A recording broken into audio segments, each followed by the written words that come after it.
We'll do it live. Do it live.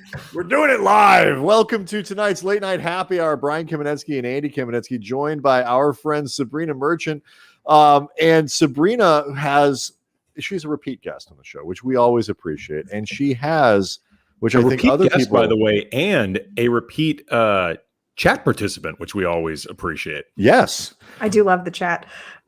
And she has, I think, to the happiness of other people, removed the angle that had the triggering cable or cord that was hanging off her wall that our OCD fan base just could not handle. She has taken the Brian Kamenetsky approach to framing, which is put yourself in front of some blinds and go. Yeah, there's only the one room to work with, so there's only so many angles.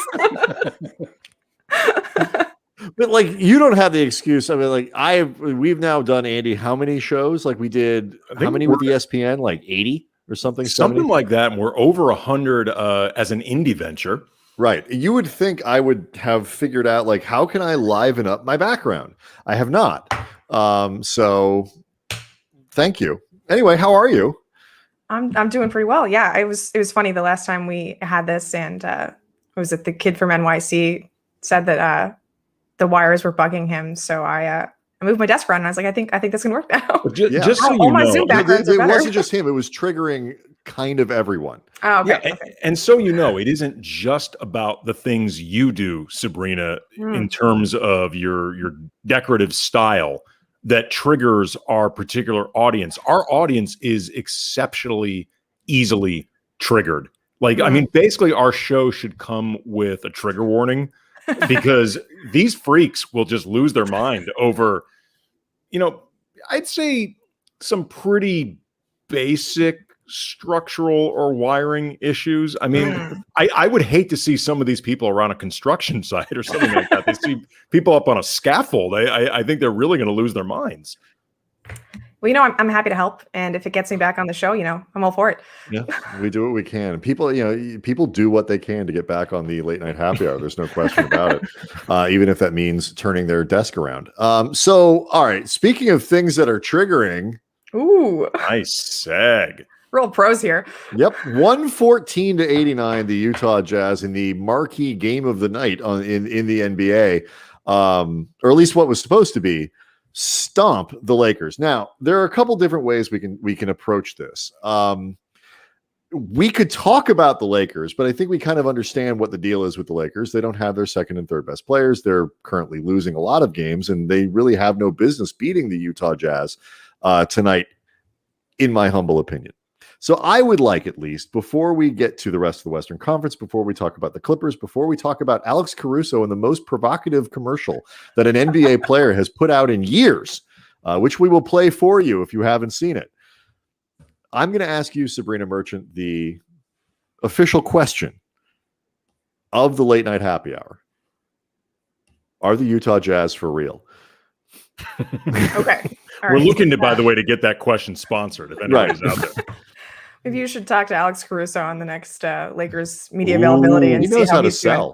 He's got like 5 endorsements going right now. It's a good time to be Alex Caruso, other than the losing 5 out of 6 games part of it. When isn't it a good time to be Alex Caruso, though? Look, man, Caruso has those endorsements whether they lose games or not. The contracts are ironclad, so he's good. Okay, I'll make the cheap joke because I know it's what most of our audience wants to hear. Paul George didn't lose any of those endorsements after some of those backboard shots. There, I said it. Sorry, Paul George. Totally unfair, cheap shot. I actually like the guy, but you do what the audience wants. Okay, are the Utah Jazz for real? Thank you for getting back. In the sense that they can win more than one playoff series? Well, you got to be realer than that. Okay. Absolutely. Right. That is not real enough. Let's see. I believe the Utah Jazz are for real. Yes. I think they have good enough half-court creation with Donovan Mitchell and Mike Conley. They have a system that just works incredibly well because these guys have been in it for at least 2 years, all of them. I mean, the only free agency acquisition they made was getting Derek Favors, who grew up in Utah with the Jazz. Right. So there's so much continuity, which I think, makes them look a little bit better than they are right now during this particularly weird regular season when no one's practicing and there was a shortened off season and all that. But I believe in them. I mean, they get up 45 threes a game. And if you make 20 of those, that's a pretty good start against whatever team you're facing. They've got a guy in Rudy who just is an instant defense in and of himself. I like him a lot. Yeah, I think they're for real. When you say better than they are because of that continuity, what are the parts that or the aspects of the Jazz that we've seen so far that you think might be inflated or might come down to earth a bit when the rest of the league catches up to them or whatever? Yeah, so I mean, I'm not sure that they're going to be any worse, but relatively speaking, they won't have the edge over everybody else. It's harder to game plan, right, during the regular season when there's only one day off between all these games and there's, again, no practice time, and it's just a disaster for regular season, really. And they don't have that issue, right? They know their system inside and out, and they're at the point where they're instituting counters into their offense and defense. They're working at the next thing, and no team is at that level yet. So, I mean, obviously that's a huge advantage this year in particular, but I do believe that they just have enough good players to hold some of that advantage even when the rest of the league catches up. Okay. I'm not saying that they're going to beat the Lakers at full strength, but I don't think that's a qualifier for being real, is it? But it is. No, you didn't say that they wouldn't beat them. And so therefore I just tweeted out that Sabreena is picking the Jazz over the Lakers in five whenever they meet. Only because it's a gentleman's sweep. They're going to let them take one game. I do love a gentleman's sweep, yeah. So, okay, here's the part that because I've heard people make that point. I think it's a really smart one, that the continuity thing. I forget who we were talking to the other day, Andy, that was on this very program. And I just forget a lot of things now. The part that I was thinking about this tonight, why does the continuity advantage go away in the playoffs? I understand that, you get to a point where you can stop, you can game plan for one team, you can do all that stuff, but doesn't the continuity that they have also serve them in the playoffs and being able to do things in a more advanced way? If you have to play catch up, and if you're not as tight as a group as you would want to be going into the playoffs, and this other team is way ahead of you in that regard, don't they at least keep some of that advantage in a playoff series?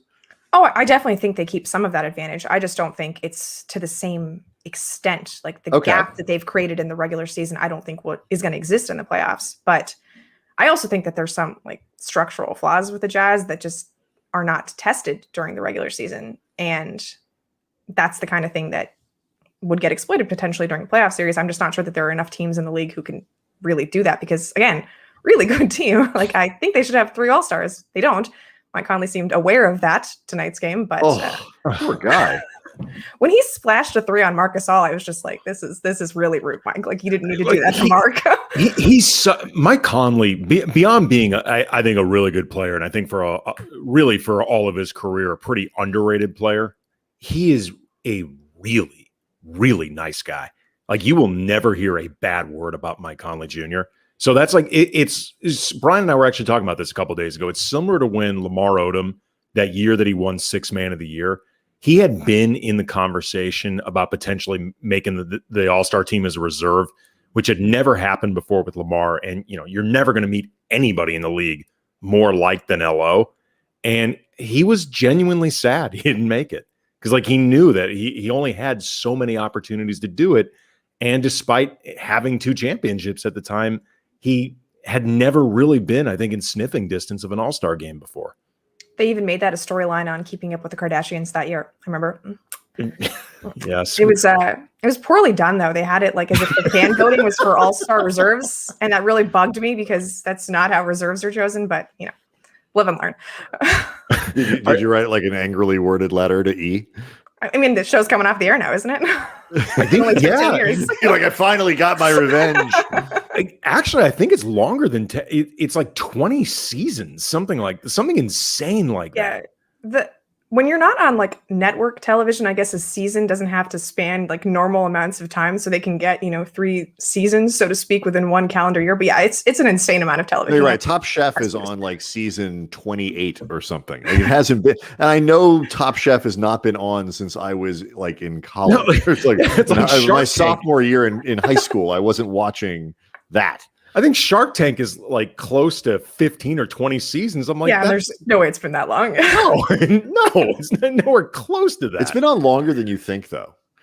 It's been on long enough for Mark Cuban to have filmed Shark Tank. Don't look it up. When do you think do not look it up. When did Shark Tank debut? 2013. Sabrina?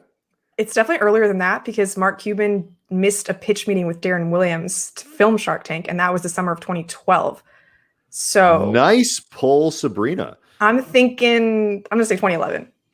You are both wrong, and you are both not giving it nearly enough credit. August 9th, 2009. What? 2009? 2009. Damn. So, yeah. That's a lot of Shark Tank. That's a lot of Shark Tank. You know who loves Shark Tank? My children.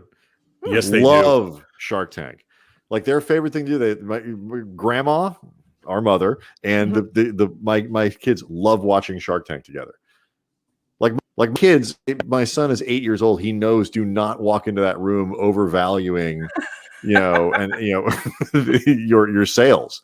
Like, you cannot ask them for something that's overvalued in that way. You'll get laughed out of the room. He knows that. He's 8. Well, I mean, his entire existence has been with Shark Tank, right? That's true.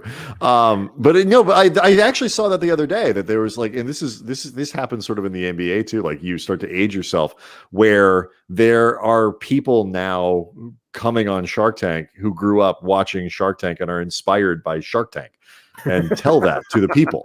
Like, I learned how to be an entrepreneur from watching Shark Tank.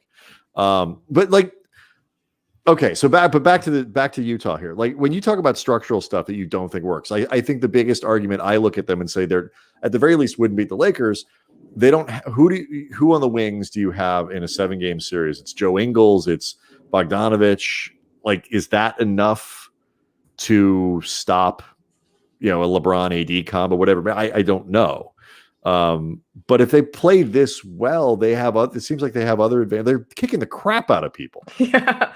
They're winning every game by 20. Like, they've got some margin here. Yeah, to me, it's not so much their defense that concerns me because, so much of the Lakers' action is directed towards the paint, and Rudy's just really good there. And it's not like, I mean, technically the Lakers have a stretch 5 in Marc Gasol who can pull him out, but I'm sure they can just, put a smaller guy on Marc and not be too worried about him being bullied by Gasol in the post or something. So right. I think Gobert is enough of a deterrent in the paint that their defense isn't what concerns me. It's their offense, because every time they run up against a switching defense, they just like lose the ability to generate reliable shots. It happened against Houston twice in the playoffs. Saw it against the Clippers last week when they played against them. That seems to me to be their kryptonite, and it just doesn't happen that much during the regular season because teams aren't going to just show all their cards against the Jazz, in a regular season game. And if they're not normally a switching team, they're not just going to decide to do that against Utah. So that to me is really where I think they could have some difficulties. And like, I like Conley a lot. I'm not sure he's a switch buster. Like, he's not a guy who's going to take a wing one-on-one and like get into the paint and generate shots. He's more of a prober than that type of exactly. Driver. Yeah. What's interesting though, when you were talking about, putting somebody like, say, Royce O'Neal on Marc Gasol if he spaces out and still trying to keep Rudy Gobert there, that's where the Lakers, 20 or so games of not being able to hit threes after that incredible start, that's where they really start getting screwed. Because the more guys that you have that can actually hit outside shots, the more problematic it becomes trying to get away with parking Rudy Gobert as close to the paint, and the disadvantage that you theoretically have with him matched up against Marc Gasol. But if the Lakers, I mean, look, let's be honest, if the Lakers keep shooting threes like this, they ain't going to the finals anyway. Right. But the more of those outside shots they can hit in a theoretical Western Conference Finals against the Jazz, the more you screw up what the Jazz look to have in Rudy Gobert. Right, and it's interesting because the Lakers went through just like a terrible shooting streak in the bubble, right? Like those first 8 seeding games. Oh God, they were awful. It was so bad, right? And it even extended to like the first game of the Portland series, right? And I'm not sure that they're any worse now than they were then. And they turned it around. And I don't think their personnel is like markedly better now than it was then. So there's no reason to believe that like this particular stretch of shooting is more indicative of who the Lakers are than the first part of the season. Oh yes, there is. Absolutely. So that I disagree. I mean, I don't think Kentavious Caldwell-Pope is a guy who's going to miss every single shot he takes. Like that's just that well, happens. no, I mean, is Alex Caruso? I think is shooting like 15% from 3 over the last like 9.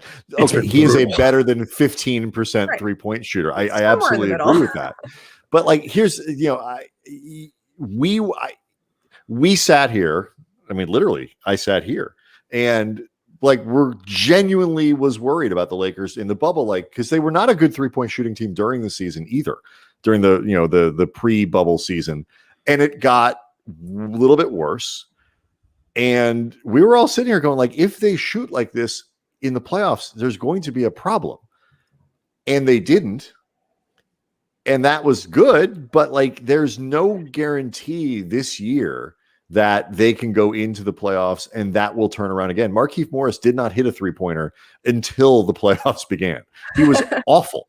And, all of a sudden KCP couldn't miss and Markieff couldn't miss. And the thing that, everybody knows if the Lakers shoot 37% from 3-point range in the playoffs, they're going to win another title. Like, I don't think they're beatable at that way. But what if they shoot 32? Like, what's the threshold where the Lakers become vulnerable because their 3-point shooting isn't good, because their free throw shooting isn't good, and because at that point you just aren't generating easy enough offense? Yeah, I mean, I think that comes down to how good Anthony Davis is, because there's a certain baseline you can expect from LeBron James, and whether you shoot like 32 or 35% from threes, I don't think that's going to swing the game. I think what's going to swing is like when you need to make a difficult shot, Anthony Davis is the guy to make a difficult shot. And that's what he did during the playoffs last year. And I think we kind of overestimate how good the shooting was, other than like there was like one game where Markieff Morris made 4 threes in the first quarter. And like, I'm not sure he was that good beyond that. He was like, sorry, go ahead. AD made, to your point, Sabreena, AD made incredible shots. And I mean, he was making shots from everywhere on the court. And he was, I think in his own right, as unguardable as LeBron. And when you have two guys that unguardable who are that interchangeable inside and outside playing off each other, that is very, very difficult to beat. Yeah, I mean, that's really where it comes down to me. I mean, I think like league average 3-point shooting this year is like 38%. It's something ridiculous. Damn.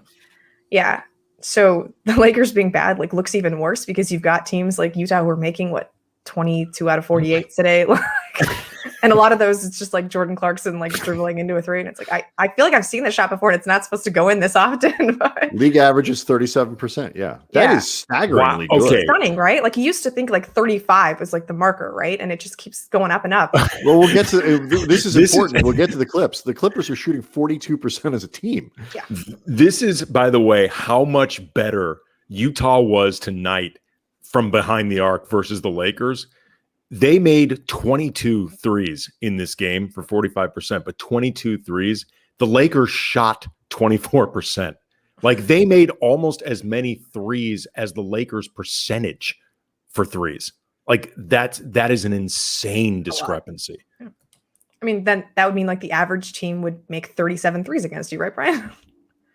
I'm trying to wrap my head I don't know if that's the statistic that Andy just threw out there is a number that I don't think has ever been formulated before, and I'm not entirely sure it means anything, but it sounds really important. It sounds impressive. It sounds bad. I mean, look, half these stats are made up anyway. So, we're always inventing new ones. So I don't know what I call the one I just threw out there, but it sounds really profound. I need to see the transcript of what you actually just presented and then look at it. And then I need somebody to kind of dig in to see if does that happen a lot? But it sounds awful. It makes them sound like a terrible team. Well, I know it's awful. I don't need that confirmed. I can confirm that on my own. I don't need like Kevin Pelton to let me know I'm right about that. No offense, but I got this covered. Yeah. Well, the Lakers did only turn the ball over 14 times tonight. That's pretty good for them. Jesus. 14 seems like above average too, actually. Oh, that's better actually, than like the 19 against Washington, though. Was it 19? It was bad. They've been averaging, I think, like 15 on the season. They are really, really bad at taking care of the ball. Yeah. You know, it's funny though, Sabreena, like if you're looking 14. See, if you're look at that, they're average. If you're this stretch. That's all anybody does is just throw the ball away and shoot threes. Like if you're looking for something, I guess, I don't know, reassuring in the face of what the Lakers are going through right now, I would say it's that there's really nothing they can do about it. You know what I mean? Like there's really nothing you can do to fix this. Like Frank Vogel tonight during this game, Frank Vogel threw out a new lineup with Talen Horton-Tucker and Markieff Morris starting ahead of Kyle Kuzma and Wes Matthews. And it started out okay. And I think the logic of it made a lot of sense in terms of, I think, trying to pair THT more with LeBron so he doesn't have to do quite as much as a playmaker. And, you know, you're matching up Markieff Morris with Royce O'Neal, who, you know, so you don't have to have that much scoring versus scoring, give a little more punch off the bench. Like I get it all. And it, in the end, did not work at all. And I don't think there's really anything you can do other than just ride this out and recognize this isn't their team. Like this isn't the actual team they're dealing with. Yeah, I mean, you put Anthony Davis into the mix and it changes everything, right? Like I was talking about how Marc Gasol isn't the guy who's going to pull Rudy Gobert away from the basket. Anthony Davis is, right? Like he's the guy who's going to make that offense stretch. You know, I'm not sure if Schroder's the third best player. He's definitely the third best offensive player, I think. And just having another guy who can like actually get into the paint and drive and kick, like that could work. You know, that might help things out. I you know, in a talent base, I mean, I look, there are plenty of people around the league who, you know, can break down numbers better, you know more information, are smarter. And we are talking to one of them tonight in you, but yes, I don't need, like, it's like, who's the second best player on the Lakers tonight? Like, you know, if you made a list of the players available to the Lakers, who would you say is the second best player on the team? Mark. Mark, is it's Gasol, it's Trez, it's Kyle Kuzma. I mean, okay. If I told you there's an NBA team running around out there where Montrezl Harrell is the second best player, or Kyle Kuzma is the second best player, you're going to tell me that's probably not a great team. So I mean, it's like barely a playoff team. Right. I mean, I don't care who the best player is on the team. If your second best player is Kyle Kuzma, and I love what Kuzma's been doing this year, but if he's your second best player, you know, the Lakers went through that. The results were not good. Right, that's to Andy's point, that's the answer to the question. Like they don't have good players right now, or enough good players. And, you know, I think they are not the Lakers. And there's the expectation that the laundry sort of imparts special powers, and it doesn't. It's, you know, I mean, so I think Andy's right.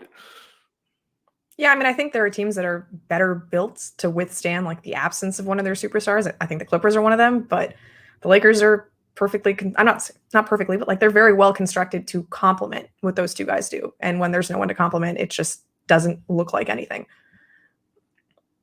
Yeah, I mean, you're seeing right now in a lot of ways why even high-end role players are just role players. I mean, and I don't mean to demean their importance, because role players matter. I mean, you will never find a team that won a championship without some role players that stepped up in really huge moments. You know, we've all covered these teams before, but you know, they're also role players. I mean, like they can't become better, you know, well beyond their station just because you need them to be. Like Alex Caruso, incredible commercials and all, and we're going to get into them. You know, he's got, you know, one of the most epic commercials of the last like 3 or 4 decades. He can't become a better point guard than he actually is capable of just because the team desperately needs somebody who can make plays. Like that's not how this works. THT isn't going to become a 9-year veteran overnight just because they desperately need one. Yeah, I missed the preseason. Those were fun games. Yeah. Are you at all concerned about? Are either of you concerned about him in terms of Talen? You know, because the hype was cray, as the kids used to say. Do they still say that? Kids, do you still say that? I'm not concerned. This is what Laker prospects go through, right? They all find this like ridiculous mess of expectations thrown at them, and he didn't even get that last year because he was mostly with South Bay the entire season. So this is par for the course, right? This is what everybody goes through, and they figure it out. Yeah, this is essentially his rookie year. I mean, for all intents and purposes, he barely played it all last year. And it's also, too, like something that I always find really interesting with young players, especially as they start gaining prominence, Sabreena, is just the idea of teams around the league starting to adjust to them and how they adjust to those adjustments. And at a time where you can't really practice, like it's hard enough as it is anyway. But for a kid like THT, who's really inexperienced and can't really work with his team on a regular basis, it's going to be so much easier for experienced teams and experienced coaches to try to screw up what he's been doing earlier in the season than for him to be able to adjust to what they're doing. Yeah, I think the book is out that he can't finish with his left hand. Like, I think teams have figured that out. He's Bizarro Lamar Odom. As delightful as it is to watch him, just like, cradle himself around whatever angle on basket to get the right hand. But it's not that effective when people know. No, but I mean, I will say, like, there are still those moments where you see him. Like, I think who they played the other night again. Time is a flat circle. Was it the Heat game? Could have been the last one, where just the footwork around the basket is so good, and little stuff like that. Where like you look at, he's clearly a really skilled player. He's just got stuff to work on. Like I think maybe it was like what people saw like with Kuzma when that sort of found money thing happened. He came out so hot out of the gate and you just weren't expecting it. Like it was only going to get better from there. Like, oh my God, he's this good now. Wait 3 weeks when he gets more playing time under his belt. He's going to be a starter. Like people were talking about him like, there were going to be teams out there that were going to do like the poison pill thing and put like a third year on his contract for $27 million and steal him away from the Lakers, which beyond the mechanics of, I forget how that stuff works. No, like let's slow down. Like we're not quite there yet with THT. He's really good. Yeah, I'm really excited to see what he looks like when he turns 21, but for now, this is just a good opportunity for him. And at least he gets to like talk to LeBron about everything that's going on the court if he can actually work through it in practice. Like I love that moment. I can't remember what game it was. They all sort of blend together now, but like he just threw like a really terrible entry pass to LeBron and it got deflected out. And LeBron was just sort of like miming like what to do. Like, this is how we're supposed to work through things. And like, that's the kind of education he's not going to get on most other teams in the league. And I mean, you can see him getting better. It's just there's a really long way to go. I've actually found it interesting the amount of times that Frank Vogel has actually used him as an inbounder, like actually trusting him with that responsibility. Because, I mean, it is a real responsibility. A lot can get screwed up with somebody who doesn't know what to look for. I've actually been kind of surprised that he's let him do it. Yeah, I mean, they cut Wes and Markieff out of the rotation for like a good 2 weeks to get him playing time. And I think they're better off for it because, I mean, who would have known that they were going to need his playmaking so much at this point in the season? But it's fun to watch him. I just I'm not at the point where I think he's going to be making impactful plays in a series against the Jazz or the Clippers. Well, I mean, it's funny. Like if you think he might, you have to play him now. I mean, I think that's part of the logic of having him in the rotation the way he was if you think you might need that skill set and, somebody who can put the ball on the floor, get to the basket, whatever it might be, another ball handler, you can't expect him to perform, if you start putting him in the lineup in April or May or, June, whenever the regular season ends and then expect him to do it. Like the calendar is all off, but like you have to do it now. You have to give him time now. And Matthews has played again and, Markieff has been in the lineup a little bit more. I think his spot's a little more tenuous, but I agree with you. I think it's a little early to say but like of all the sort of dudes who are kind of part of this rotation, he is one of the only guys with that particular skill set. So there's a better chance, I think, of him finding his way into the rotation or playing meaningful minutes in the playoffs. And there might be, I'm trying to, whether maybe Wes or Marquis for those guys. I'm like, because THT does something that those guys don't. Yeah, absolutely. I mean, one of the painful things about this recent stretch has been watching Alex Caruso trying to assert himself as a scorer. And I love a lot of things about Caruso's game, but like going one-on-one and trying to create in the paint is not one of them. So yeah, you're right. Talon has just something that the other guys don't. And if you want to see Alex Caruso assert himself as a scorer, yeah, let's do that. This is showing up as the ad in front of like all of my tweets. Just teasing it. No, it's not happening yet. We're just teasing it. That's what it is. That's the beginning of Alex. I have to say that when I saw that ad aired during the game, a couple games ago, I was like, did I just see that? I did. Is that what I just saw? Like I saw it live on television. I was like, oh my God. I'm not joking. I did like a real double take. Like what? Like, yeah, it's one thing to watch Jaden Green advertise on Instagram for this sort of thing. It's another thing to like be watching with your parents. I was like, can you even do that on television? like Spectrum, this is the family hour. Like I didn't know you could do that. Like these made a Viagra commercial blush. See, this is how you get Alex to come back on a discount, by letting him air his promotional materials on Spectrum. Well, it's also too, it's like, what made it, and now we're just going to play the ad because we're talking about it too much. So I mean, what made it so amazing too is like, if people remember Caruso's first foray into manscaping and the ads was like him being like, look, I do it above the waist. Like you can use the stuff like in your bathroom like a normal person. Like it's a shaving razor. Like you can do it. But now good God, he has really gone all in. You don't get the big bucks for going above the waist. No, clearly not. Here we go. Are you ready to step up your ball game? It takes performance, precision, power. And if you want to score, you gotta be smooth.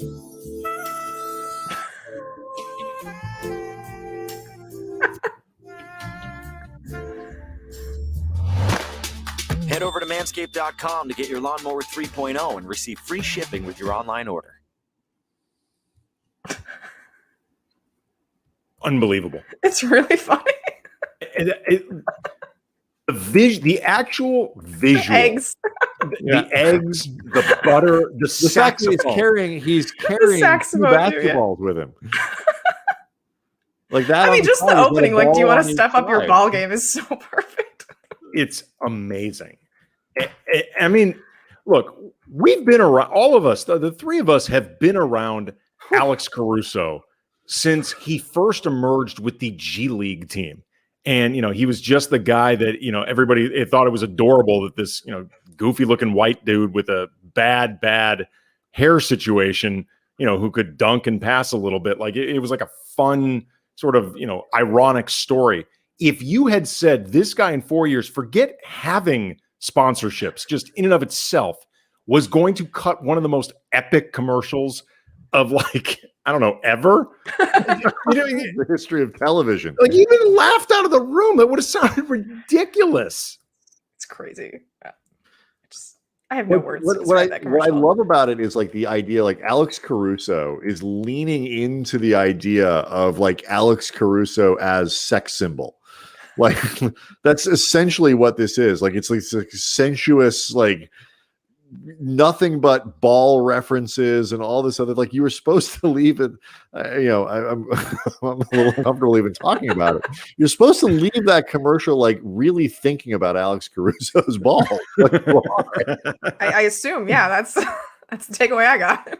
No, I mean, like, frankly, the utility of them. I mean, like, you are really supposed to be going there with Alex Caruso. And again, if somebody had said, hey, that G League dude, that's going to be the guy doing like the, I don't know, shaving equivalent commercial of Viagra, you would have thought that was absolutely the stupidest thing ever. Yeah.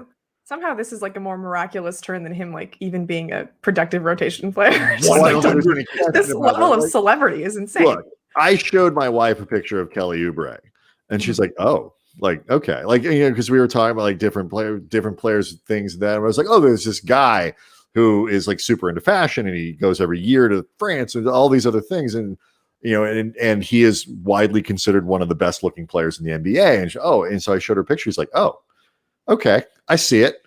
I mean, Kelly Oubre is really good looking. Alex Caruso's got a more of a normal guy vibe to him. I mean, what did the SI story say? Like the UPS driver? Yeah. That is a great, if people have not seen that SI story, it's fantastic. And like the great thing about Caruso, and it could be easy for him to either get sick of this or feel condescended towards. And I think there was a period where he was almost starting to feel that way. Like his actual basketball ability wasn't really being talked about enough. Mm-hmm. He was more of a feel-good story than an actual basketball story.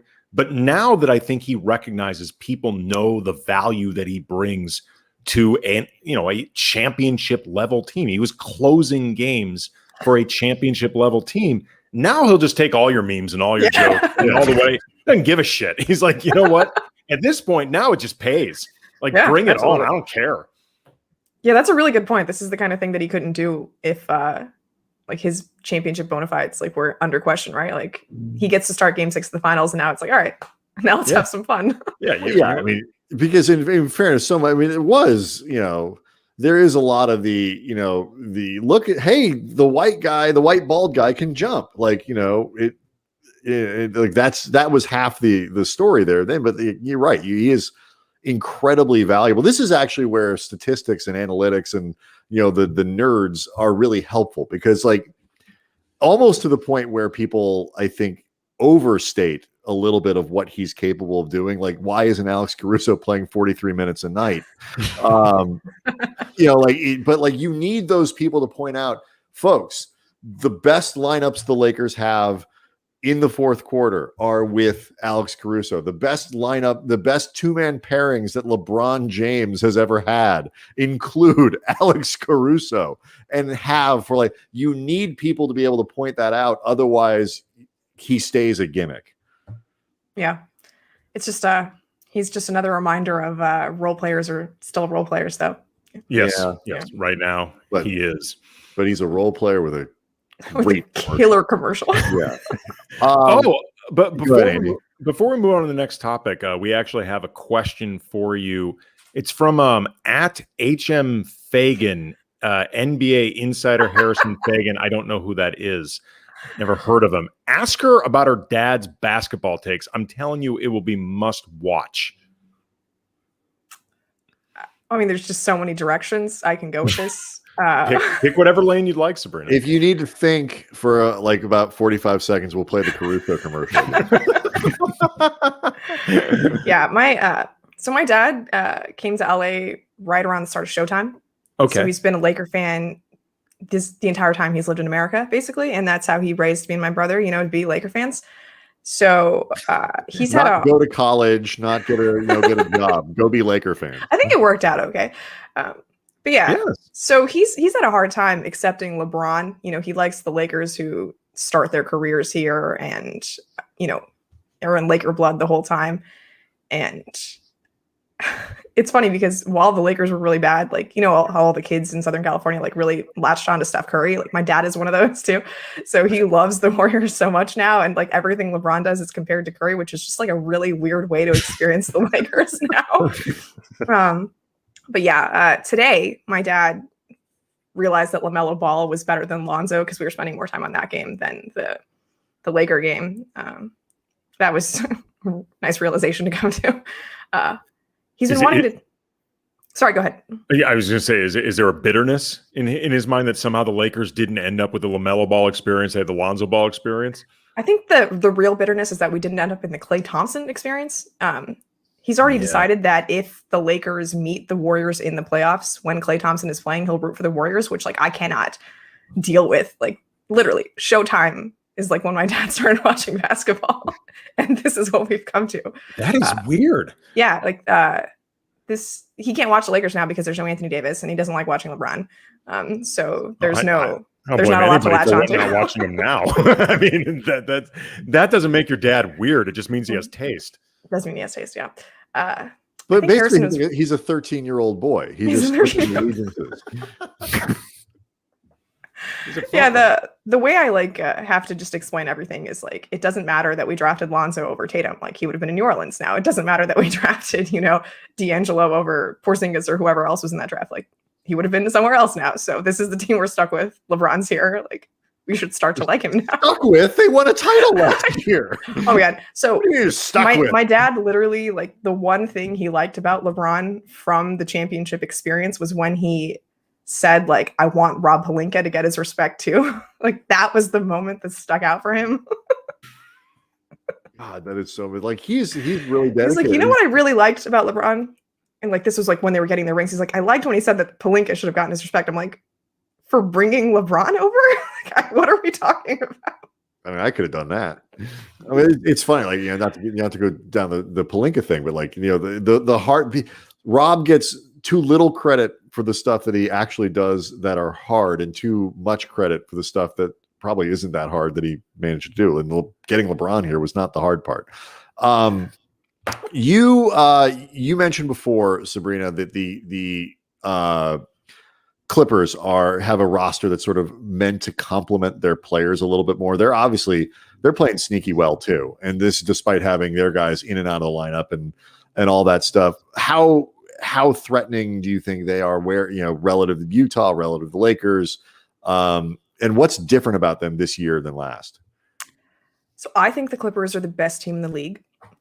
I thought that last year too, though, so I was wrong. So you can take that with a grain of salt. But I think the difference this year is that they finally have secondary actions beyond the first thing if it doesn't work. There's like a definite flow to their offense that didn't exist last year. You can see that, I think, like, statistically, it's just measured in the number of passes they make, the number of assists they take. But like, things just make more sense. Like, they're not asking Kawhi Leonard to run pick and roll every time down the floor. Like, they get him into a spot in the mid post and let him be comfortable there. Like, they put more playmaking in Paul George's hands, and even though that's resulted in a lot of turnovers, that makes him a lot more comfortable. And like, his efficiency just shooting the ball is freaking off the charts. Like you mentioned earlier, that the Clippers are shooting, I think, 42% from 3. PG's like plus 45, I think. And the volume of shots that he takes, like, it seems ridiculous that he's capable of that efficiency. But I think one thing that really helps the Clippers this year compared to last year is they have competent rim protection for 48 minutes of the game. Like, you've got Ibaka and Zubac, and that's really hard to deal with just if you're trying to get into the paint. And they have more players who are capable on both sides of the floor. Like, they were relying on Lou Williams, Reggie Jackson a lot last year. And, those are guys who you don't really trust defensively. And they were relying on Zubac a lot last year. And he was a guy who was harder to work in offensively. And now they've got Batum and Ibaka, and Marcus Morris is playing really well. They just have a roster to me that makes more sense than it did last year. And with Ty Lue, who has, been to the finals very recently, is just awesome at making adjustments in the playoffs. Like, I think back to that 2018 Cleveland finals run where literally they were using a different closing lineup in every single series to get there. I just have a lot of faith in his ability to push the right buttons. So I think that's what looks different for the Clippers this year. You're as around the Clippers as anybody can be in the COVID age where we're doing everything over Zoom, but you've covered this team closely. They remind me a bit of Utah in the sense that it seems like both teams had a lot of tension that eventually got out in the open, and it needed to be just discussed and chopped up. And, in the case of the Clippers, Montrezl Harrell is somebody that's not with the team anymore, who was in the middle of all that, no matter who you think was right or wrong. But it feels like both of those teams have really benefited from just getting a lot of shit out in the open and having to acknowledge it. Yeah, I think, I like Doc Rivers a lot. And personally, he's like super fun to talk to, but he'd been there for a really long time, and there have just been some bad losses on his ledger. And however much you think Ty Lue's an upgrade over Doc, like I'm in the camp that it's a sizable upgrade. I'm not sure that it, I don't even think it needs to be that big. Just having a different face, in the head coach's chair, like Right. that makes a difference. Like then there's so many new people on that coaching staff too. There's a lot of new blood there, but you still have the Kawhi, Paul George, which is just a really hard duo to guard because nobody in the league has two wings of that size who can handle both of them. And like, I know we can make all the Paul George playoff jokes and like, he's been not as good in the playoffs ever since he joined the Western Conference. Like that is an undeniable fact. But like, if he plays, I'm not saying even as well as he is playing now because his regular season Paul George is ridiculous right now. But like, if he hits like Indiana level Paul George in the playoffs, like that's a really hard player to guard, especially when you're putting your best perimeter defender on Kawhi already. Just that. What? Right. So what happens? Like last year, they had the problem with Lou and with Trez both being able to be played off the floor. This year, in theory, you could probably play Lou off the floor. How big of a deal is that? So even if you play Lou off the floor, I think you still have that starting lineup with Beverly, Batum, and Ibaka that are surrounding those two. And then I think Zubac is a worthwhile player. I think Morris is a worthwhile player that you can play with both those guys. So they're not as reliant on Lou anymore as they were a year ago because like they don't go to the Lou Montrez pick and roll anymore. Like they don't have Montrez anymore, right? So all of Lou's actions run through Kawhi and PG, and it's just easier to carry on without him. I mean, and I don't think Morris has missed a 3-pointer in February. It's been a lot.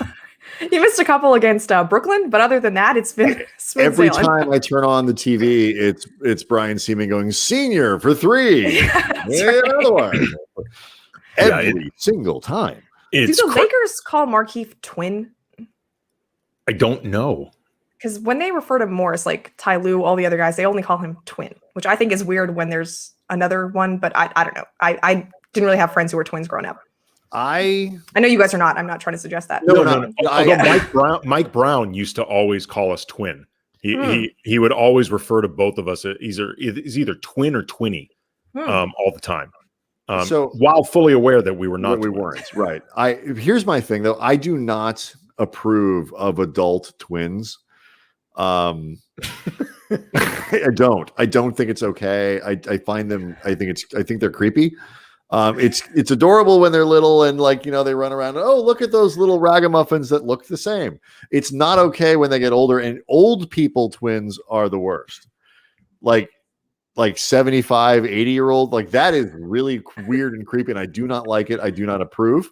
I fully admit that this is a me thing, and it's not necessarily their fault, but it's not okay. So I'm not a big fan of the Morrises, although I respect how deep they sort of take the thing to like even to the identical tattoos.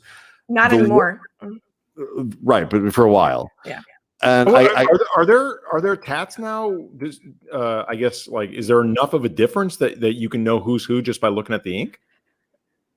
I know that there's a difference. I've never like paid enough attention to the ink itself because like I'm assuming a lot of it's like covered by the jersey too, but their facial hair is different now too.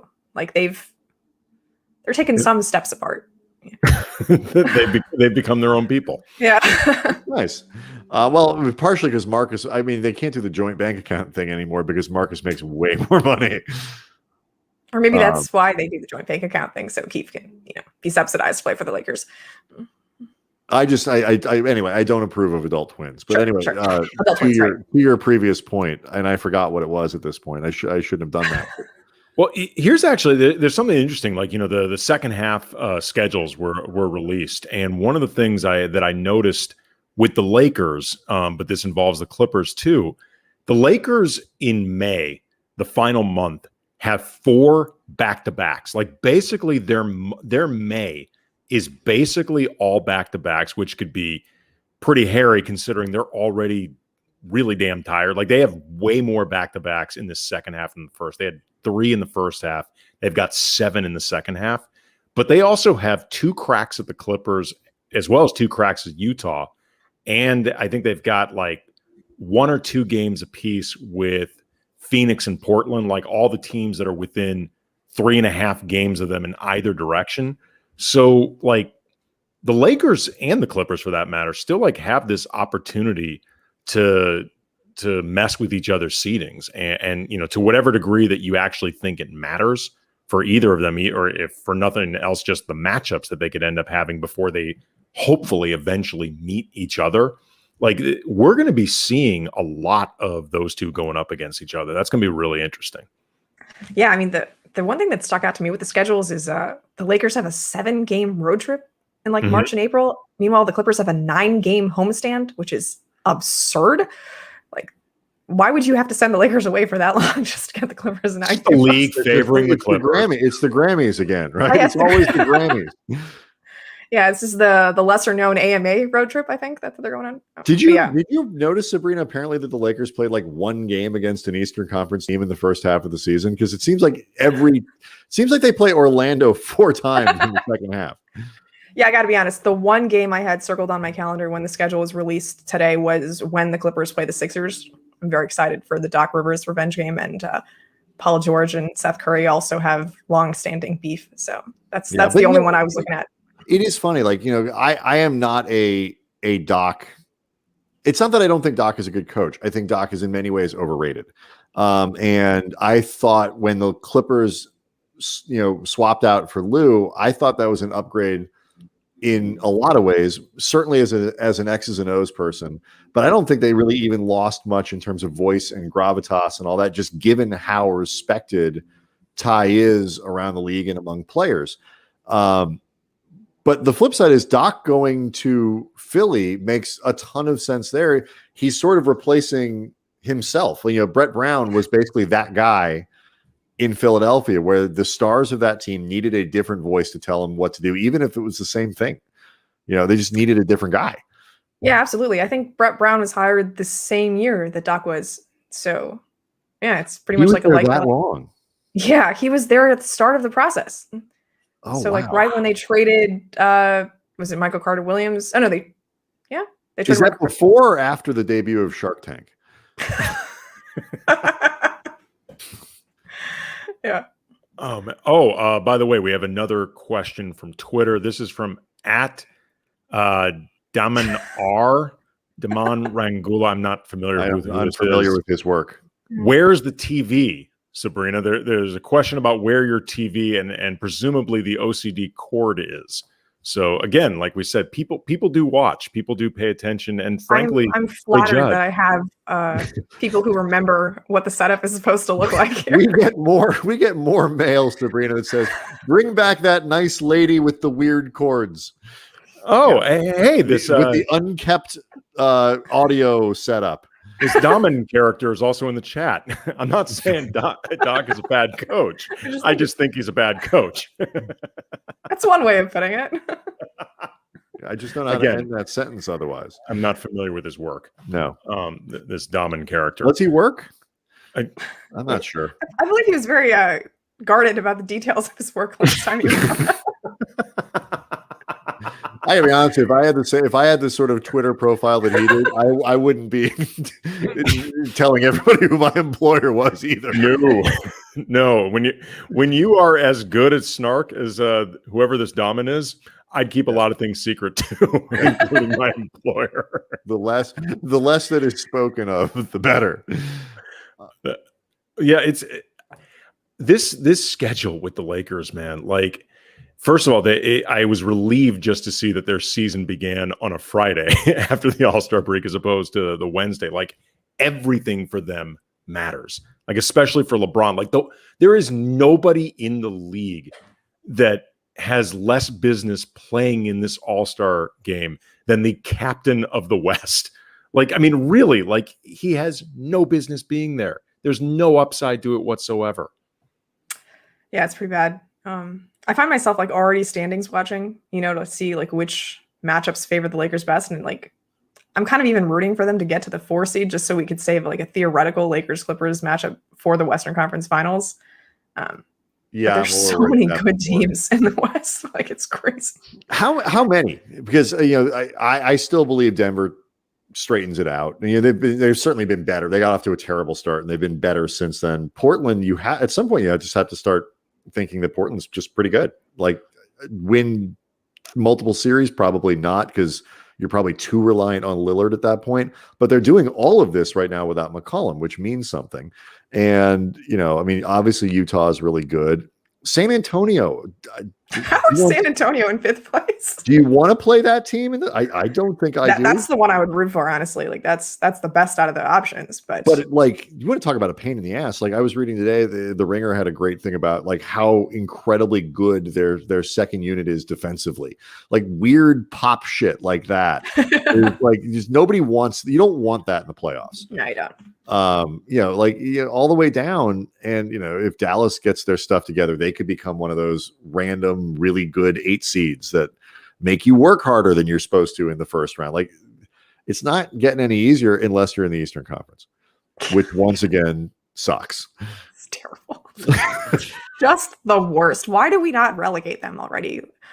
God, just it's like Godfather 3. Like every time I think I'm out, they pull me back in. But it's the reverse. It's like every time I think they're in, they pull me out. Like they can't get their shit together. Like I thought Brooklyn was struggling for so long, and they were just like solidly in 2nd place in the Eastern Conference. It's ridiculous. We make a huge deal out of the Celtics being 2 games under 500. That puts them in 9th. There are 1, 2, 3, 4, 5, 6, 7 teams in the Eastern Conference between 15 and 15 and 15 and 17. Stupid. Come on. I mean, isn't Philly like worse than Phoenix record-wise? Philly is 21 and 11. Phoenix is 20 and 11. They're the same. Okay. Yeah. So like you have one team in the East who'd even have home court in the West. Right. Memphis is the current 10 seed, which I guess is the cutoff now for the playoffs. Right. I still only think of it as top 8, but Memphis is currently the 10. They're 13 and 14. And by the way, played 3 weeks with 2 players. Like, for some reason, they were not excused from the protocols. They still had to go out and play with 3 guys, and they did. And they're still a game under 500. Yeah, if for whatever reason the league ends up having to do the playoffs in a bubble again, there is absolutely no excuse for not doing just record seedings as opposed to by conference. Like this year, you have to do it because that is just incredibly unfair to all these teams in the West who are so much better than like anybody but like the top 2 seeds in the East. I mean, just come on. What are we doing here? It's Be really creative, frustrating. Adam. It's really frustrating. Seriously, come on, Silver, figure this out. Really, it's not okay.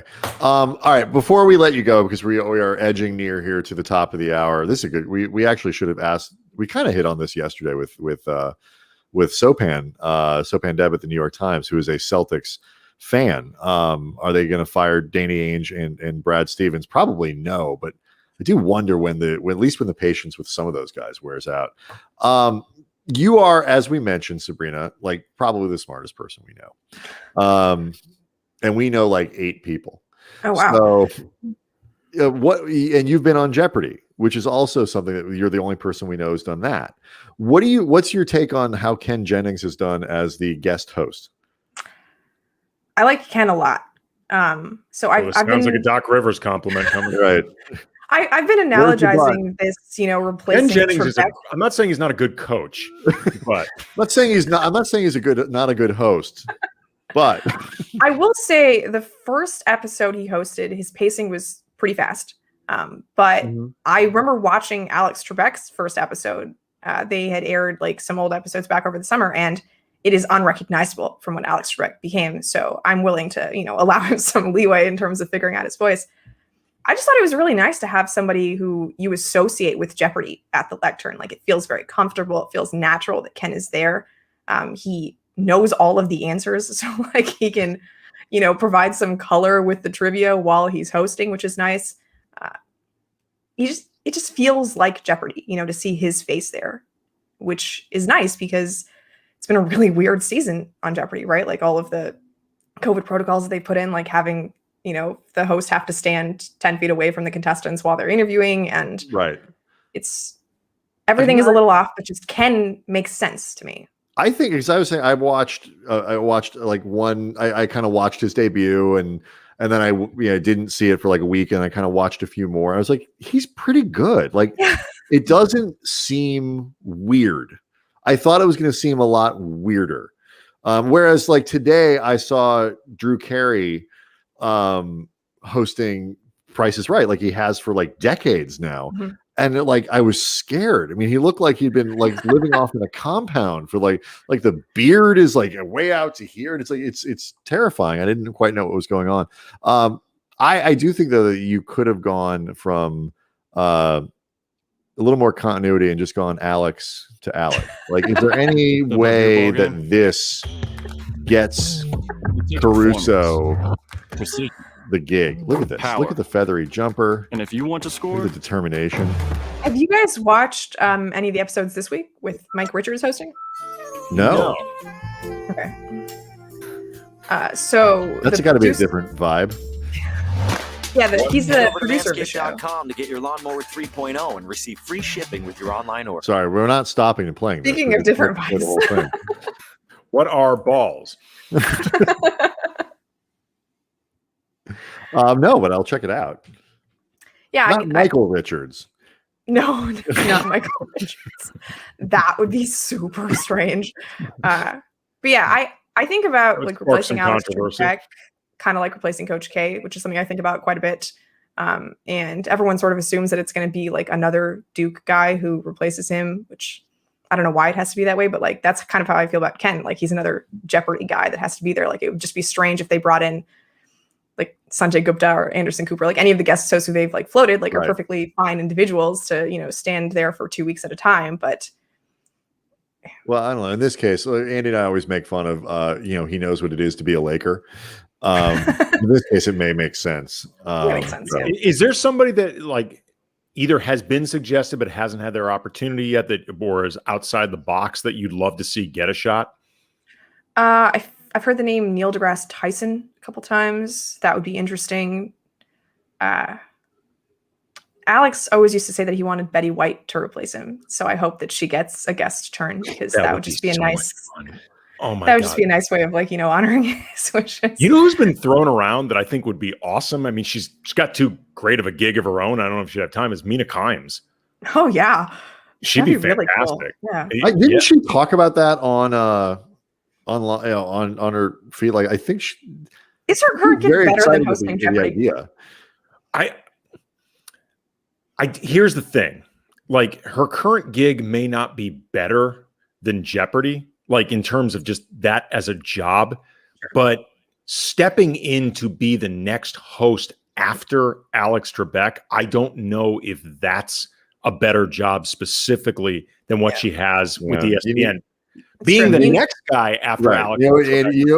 Mina's got to wait for her Paul Sunderland to come through. Yeah.